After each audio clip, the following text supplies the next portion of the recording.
بسم الله الرحمن الرحيم الحمد لله رب العالمين الصلاة والسلام على خير خلقه محمد وعلى آله وأصحابه أجمعين السلام عليكم ورحمة الله وبركاته. Muhtaram azizlar, hurmatli mehmonlar, qadamiylarga hasanot ko'rsatgan oqibatinglar, tashrifinglarga Alloh ajrlar bersin. Bugun bu manzilda yig'ilishimizni boisi hammamiz uchun qadrli bo'lgan ikki xonadon har jihatdan bir-biriga munosib bo'lib, farzandlar bir-biriga munosib bo'lib, bordi keldilar, sovchiliklar, sarpolar hammasi o'rniga tushib, oxirgi bosqich to'y tantanasining ishtirokchisi bo'lib turibmiz. Farzandlarning nikohlarini to'yi Alloh taolo muborak aylasin. Payg'ambarimiz sollallohu alayhi va sallam doim turmush qurgan yangi oilani ko'rsalar duo qilar ekanlar. Allohumma ajma' baynahuma bil khayr. Parvardigor ikkisini o'rtasini yaxshilik bilan jam'ayla deb duo qilar ekanlar. Qiz uzatgan, o'g'il uylantirgan otalar, akalar, yoshlarni haqqiga nima deb duo qilsak bo'ladi desanglar, Parvardigor ikkisini o'rtasini yaxshilik bilan jam'ayla deb duo qilinglar. Payg'ambarni qilgan duosini qilinglar. Ikkisini o'rtasini yaxshilik bilan jam'ayla. Nima yaxshiligini Alloh biladi.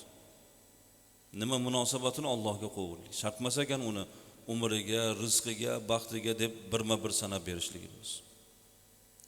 Biz ham Allohdan so'raymiz, Robbana atina fid dunya hasana. Parvardigor dunyoni yaxshiligini ber. Va fil oxirati hasana. Oxiratni ham yaxshiligini ber. Biz ham yoshlarga mana shu yaxshilikni so'raylik. Duo insonni taqdiriga ta'sir qiladi. Umriga umr, rizqiga rizq qo'shadi. Rasululloh aytadilar: "Ana da'vatu abi Ibrohim." Men bobom Ibrohimni duosini natijasiman deydilar. Ya'ni payg'ambar bo'lishim bobom Ibrohimni duosini natijasi. Ibrohim alayhissalom Makka hududiga kelib duo qilgan ekanlar. Va ba'as fihim rasulan. Parvardigor shu yerdan bir payg'ambarni chiqargan deb. Muhammad alayhissalom payg'ambar bo'ldilar. O'zlarini payg'ambarliklarini otamni duosi deyaptilar. Yigitlar, o'zim demanglar. Otam, onam oddiy odamlar, o'zim intilib, harakat qilib, mehnat qilib, qoqilib, surilib, o'zim demang. Men nimaga erishgan bo'lsam, ota-onamni duosi deng. Mehnat qildim, otam, onam duo qildi, Alloh berdi. Mana bu to'g'ri gap bo'ladi. Erishgan hamma yutug'im ota-onamning duosidan deng. Duoda gap ko'p azizlar. Bugun hozir yoshlar duoga e'tibor qilmayapti. Ko'ring, masjidlarda salomni berib o'rnidan turib ketyapti. Duoni tashlab ketyapti. Ad-du'a mukhul ibada. Ibodatni iligi duo degan Rasululloh aytganlar. Mana shu masjidga kiramiz, o'sha masjiddagi ibodatning eng iligi mana shu duosi bo'ladi. Azon bor, sunnati bor, farzi bor, tilovati bor, duosi bor, chiqib ketgunimizga qadar. O'sha ibodatning eng iligi duo bo'ladi. Shuni tashab ketyapti yoshlar. Salomni berib o'rnidan turib ketyapti. Bu qanday bu? Har bir ota-ona aytmaydimi, bolam duodan chiqib ketmagin.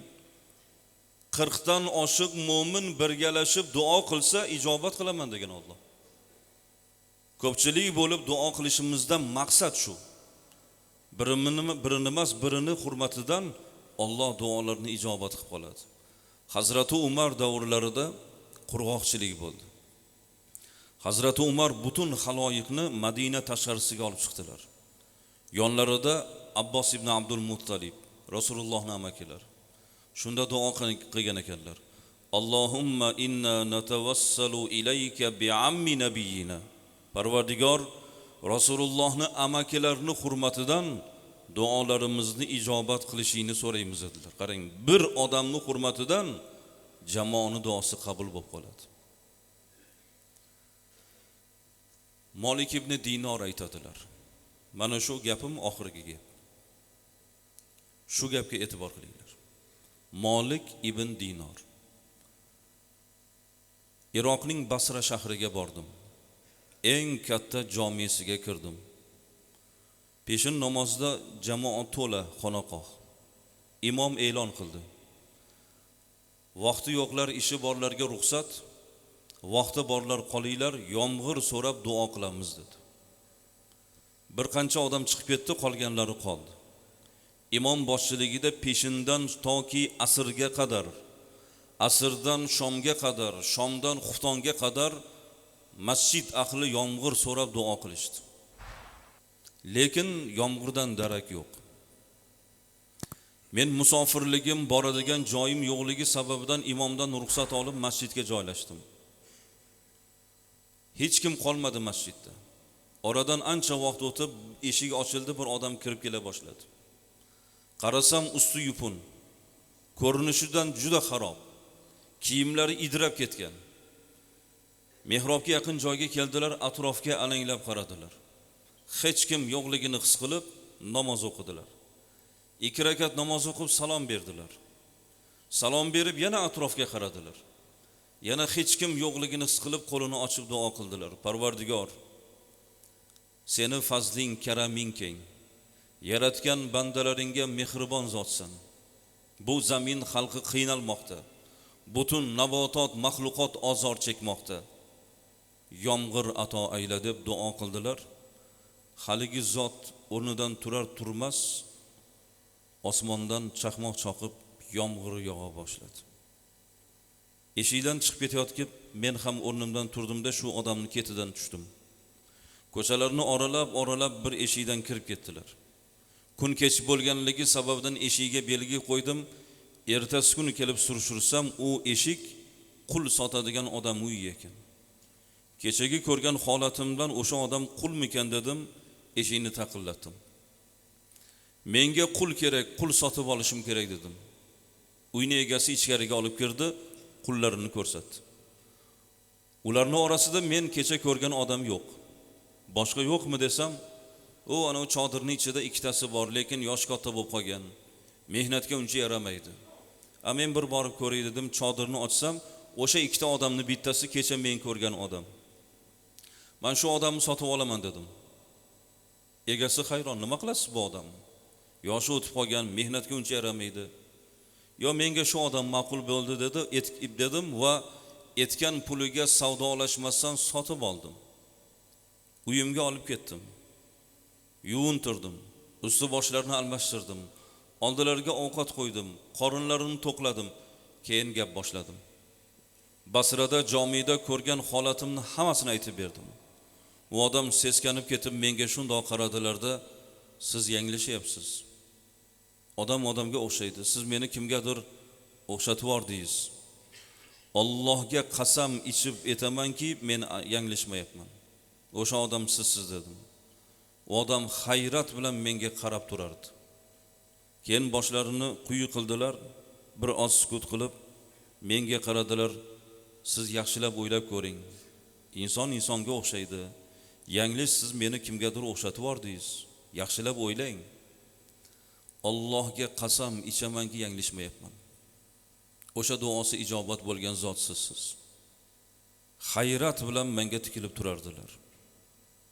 Keyin yana boshlarini quyi qildilarda, bir oz sukut qilib, keyin boshlarini ko'tarib, bo'lmasa menga bir fursat bersangiz. Xo'p dedim. Qibla tarafni so'radilar. Qibla tarafni ko'rsatdim. O'rinlardan turib devorga yaqin joyga borib sajda qildilar. Sajdada juda uzoq qolib ketdilar. Boshlarini ko'tarishlarini poyladim. Juda uzoq qolib ketdilar. Yaqinroq borib quloq tutdim. Haligi zot sajdada, Parvardigor, bandalaringdan biri meni payqab qoldi. Endi meni huzuringga chorla. Ketadigan fursatim yetdi deb duo qilayotgan ekanlar. Shu zot sajda hollarida jon topshirdilar. Keyin bilsam dedilar, Malik ibn Dinor, u zot o'sha davrning qutublari ekan. Eshitganmisizlar, qutub? Kirib ko'ringlar internetga. Bu alohida mavzu. O'sha davrni, o'sha zamonning qutublari ekan. Qarang, o'zi ko'rinishi qul, lekin davrini, zamonini eng ulug' inson. Biz keling deb tepaga olgan odamimiz ichimizda eng rasvo odam bo'lishi mumkin. Nazarimiz ilmagan, pastga o'tkazib qo'ygan odamimiz ichimizda ulug' inson bo'lishi mumkin. Shuning uchun jamoani duosini tashlab ketmanglar. Ko'pchilikning duosi ijobat. Ko'pchilikning ichida biz bilmagan, payqamagan Allohning do'stlari bor. Allohga yaqin zotlar bor. Bugun mana shuncha jamoa yig'ilib, albatta bugun asosiy maqsadimiz oshib ketish emas, tabrik etish, yoshlarning haqqiga duo qilish. Duoni ijobat bo'lishlarining shartlaridan biri Allohning kalomini tilovat qilib keyin duo qilish. Muhammad Loyiq qorimiz bir oy Amerikada xatmga o'tib keldilar. Bugun bizning qorilarimiz chet elga borib xatm o'tib ketishyapti. Ramazon-i Sharif oyida bir oy o'sha yerda xatmga o'tib keldilar. Qorijondan iltimos qilsak, Allohning kalomidan bir tilovat qilsalar, inshaalloh qo'l ochib duo qilamiz keyin. أعوذ بالله من الشيطان الرجيم.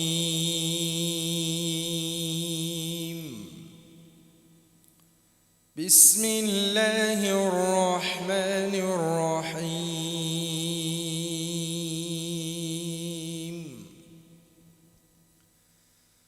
والسابقون السابقون أولئك المقربون في جنات النعيم. ثلة من الأولين وقليل من الآخرين. على سرر موضونة متكئين عليها متقابلين. يطوف عليهم ولدان مخلدون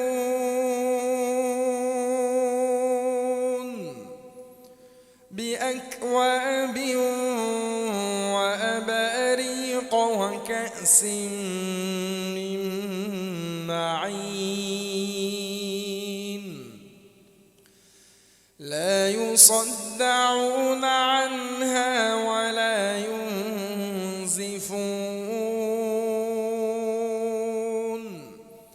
وفاكهة مما يتخيرون. ولحم طير مما يشتهون.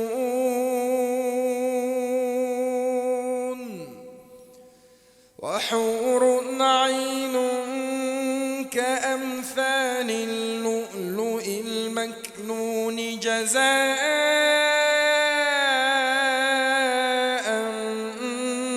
بما كانوا يعملون.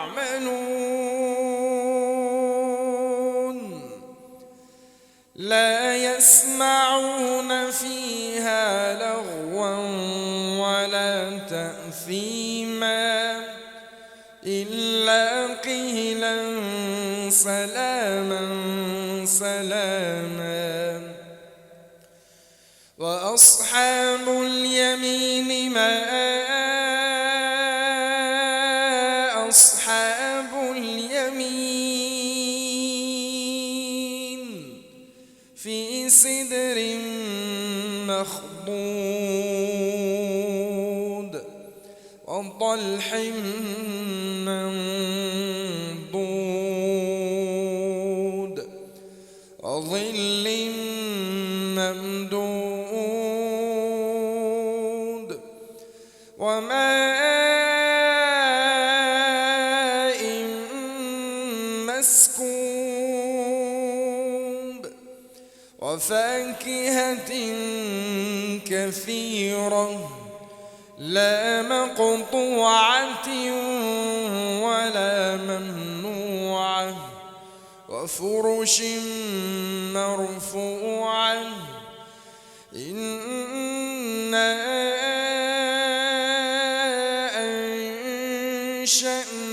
أنشأناهن إنشاء فجعلناهن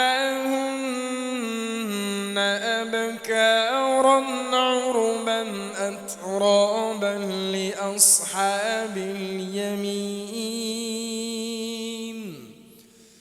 ثلة من الأولين وثلة من الآخرين سبحان ربك رب العزة عما يصفون